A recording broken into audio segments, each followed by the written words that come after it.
Alright, hey guys, how are we doing? Back on another video from Annie News, and today we are checking out what to expect from the Overlord movie and ReZero Season 3.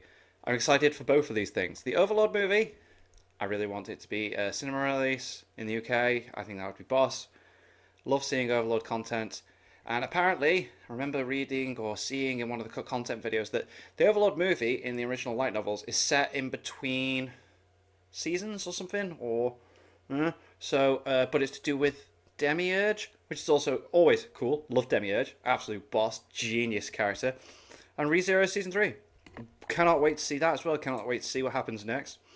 But yeah, let's see what to expect, shall we? So, Anime Expo was just last week, and it was while there that I was fortunate enough to catch ReZero and Overlord early. Cool. ReZero premiered their massive 90-minute first episode for Season 3, and No way, that is so cool. Wow. Overlord gave us a sneak peek at the first 8 minutes of their movie. Yo, that's so cool. Both of which were followed by new information and trailers, which I'm gonna share now amongst a bunch of other reveals that you might be interested in. Yes. So, to start things off with ReZero, Season 3 does something that I've never seen any anime do before. They condensed an entire volume of the novel down into one single episode. Oh, yeah, because, it's usually... Oh, okay. Granted, that episode was 90 minutes long, but rather than spread it out across the first 3 to 4 episodes, Studio White Fox saved us from what would have been a long, drawn-out beginning and instead pushes through it all at once. Cool, alright, they know what they're doing. The reason I say long and drawn out is because aside from the last 20 minutes and the occasional heated interactions, Episode 1 isn't very eventful. It's about 1 hour of dialogue introducing the new setting, characters, and state of affairs, 10 minutes of new plot-relevant material, then 15 to 20 finally getting into the good stuff. That's not to say every part of the episode wasn't good, but if you're expecting Subaru to die right out of the gate, there's quite a bit of exposition to get through first. It's a much slower beginning than what we've gotten before in the last 2 seasons. I will say that does build tension very well though, since knowing ReZero is the way that it is, you're always waiting for that unexpected turn of events. Yeah, you're waiting for that random twist, aren't you, where you're like, I mean, you know it's coming, you just don't know when. As for the quality, Studio White Fox has been consistent as ever. Not only was the story as faithful as it usually is, but the animation was very much on par or even better than the previous seasons. Setting aside the buff to Emilia, in an episode where there was very little action, the quality was still there in the way they presented the scenery and setting.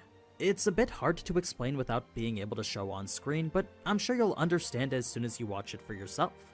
So, with all that said, it's important to know that all this is the work of the newly appointed director, Shinohara Masahiro. So we've got a new director as well, alright, cool.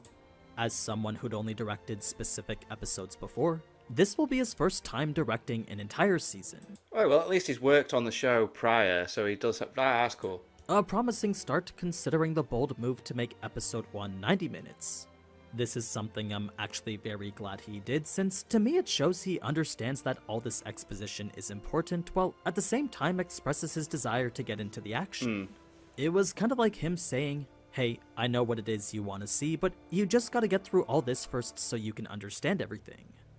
It would have been far easier to just cut things out and do another 40-minute episode 1, but instead what we got was more than double that.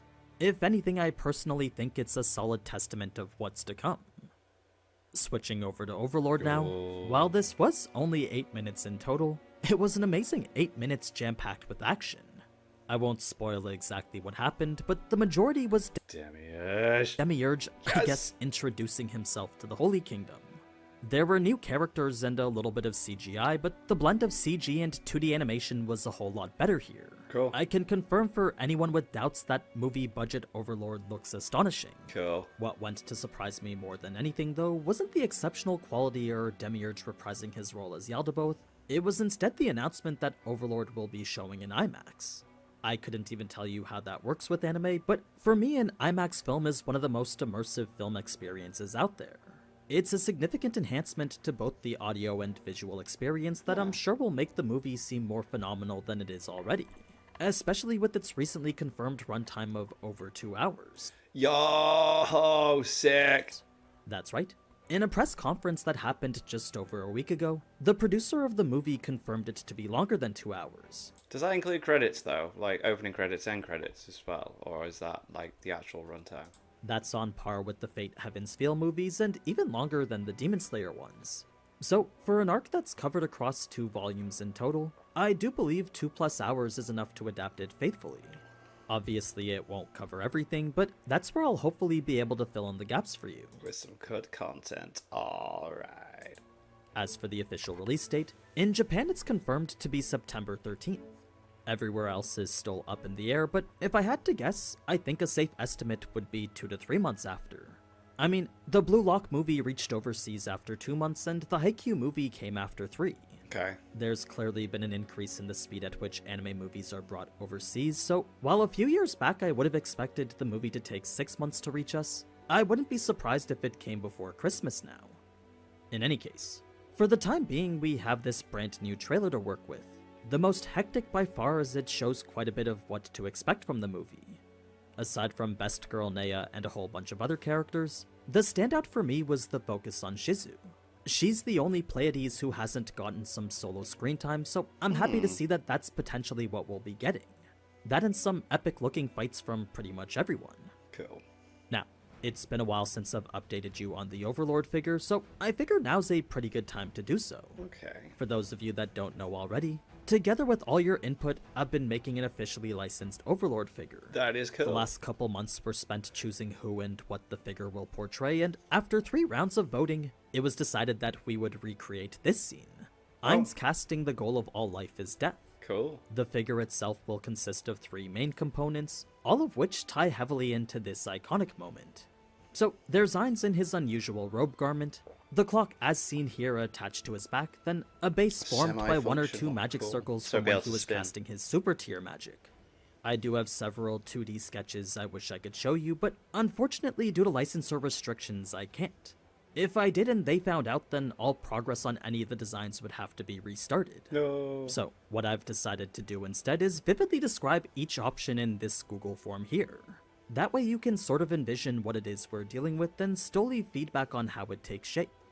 I know it might be tough to do so just through words alone, but that's just the circumstances of dealing with anime in an official capacity. I promise we're heading in a fantastic direction, and if you really want to know more, then you can always come join our Discord. There you can find updates to our Overlord figure before anyone. I really am sorry that I can't show you these sketches, but as soon as I'm able to show you more, you know I'll do so immediately. Sweet. So that's pretty much where we're at with that, and the next steps after would be refining the 2D drawing, adding color to it, then turning it into a 3D render. Stages I hope to keep you involved in as well. But anyway, ReZero and Overlord weren't the only anime revealed at Anime Expo, as a few sequels and unexpected adaptations were announced as well. Okay, go on. Fire Force's 3rd and final season Yeah, I can't wait. I cannot wait. officially confirmed, starting mid-2025 in April, then finishing up after a 2026. split core break in January 2026. Go on. It's the long-awaited finale to a series that's been surprisingly good so far. It has been so good. It just has those stupid moments with that girl. It's like, oh no, my clothes are falling off. Ugh. Shangri-La Frontier was confirmed to be returning in October, yes! once again continuing across seasons with a consecutive core broadcast. The 2nd season for Solo Leveling got its first teaser trailer, and aside from the very prominent spoilers all throughout, I think the biggest thing to note is the consistent quality. Certain shadows do seem to be CG, but everything else looks just as promising as it did in the 1st season. Speaking of CG in anime, Arifureta Season 3 had a premiere of its own, but that was a panel I unfortunately didn't make it to. Luckily, we don't have to wait long to see it ourselves since its release date is now confirmed for October. I can't say it's something I'll cover due to ReZero and Danmachi, but I will be watching since I'm already committed to it. In addition to all that, new trailers were dropped for Ubel Blatt and Witch Hat Atelier, Oh, I both thought it was amazing Danmachi for a fantasies on second. opposite ends of the spectrum. Ubel Blatt is more a dark, fast-paced action centered around revenge, while Witch Hat Atelier is more this adventure involving a girl learning to become a witch. They're both exceptional manga, very much worth the read, but are also coming to our screens in 2025. Not much else was said about Ubel Blatt, but for Witch Hat the director is the same as Summertime Rendering. The OSTs are being done by the same talented woman behind Elden Ring, Bloodborne, and Dark Souls 3. Cool. Then the studio is the one who brought us Psalm 100. It's a pretty stacked lineup that I'm genuinely very excited for. I suppose the last thing worth mentioning is the newly announced adaptation for Omniscient Reader. Another phenomenal webtoon on par with the likes of Tower of God and Solo Leveling. I know, it's so funny that Giggle did a video on it, and then it was like, hey. It's an announcement that shouldn't be very surprising since with the success of Solo Leveling, I imagine we'll be getting a lot more webtoon anime in the future. Yeah, definitely. I mean, we've already been getting quite a few, so it really was just a matter of time before we'd start to get more. That's pretty much all the news I wanted to share with you, so if you learned something new then feel free to leave a like and let me know down in the comments. But anyway, as always, thank you so much for watching, and if you enjoyed this type of anime content, then you already know what to do. So, until next time. Ciao. Très cool, très cool. I cannot wait for all of those things. Well, most of those things. So, obviously, Overlord movie. If that is out in the UK in cinema, I am going. And I'm sure my mate Steel will want to go see that as well. That is cool. ReZero Season 3, all over that as soon as that comes out. 90-minute opening episode. I appreciate they've done that. Considering, you know, what he said about exposition, setting up and everything like that. That is cool. Fire Force Season 3. Let's freaking go. Solo Leveling Season 2. Let's go. Oh, mate, so much good anime coming out. But anyway, thank you to my patrons. If you want to have your name at the end of every video, I want to be able to watch Patreon-only reactions such as the original Dragon Ball series. Links in the description to the Patreon page. $1 a month is all I ask to help support the channel. It's greatly appreciated. Thank you for that. Thank you all for watching. What do you guys think of that? What do you guys think of this? Click like, subscribe if you haven't already. Leave comments down below. Let me know what I should watch and discuss in future videos. And I'll see you guys, all you guys, next time. Bye.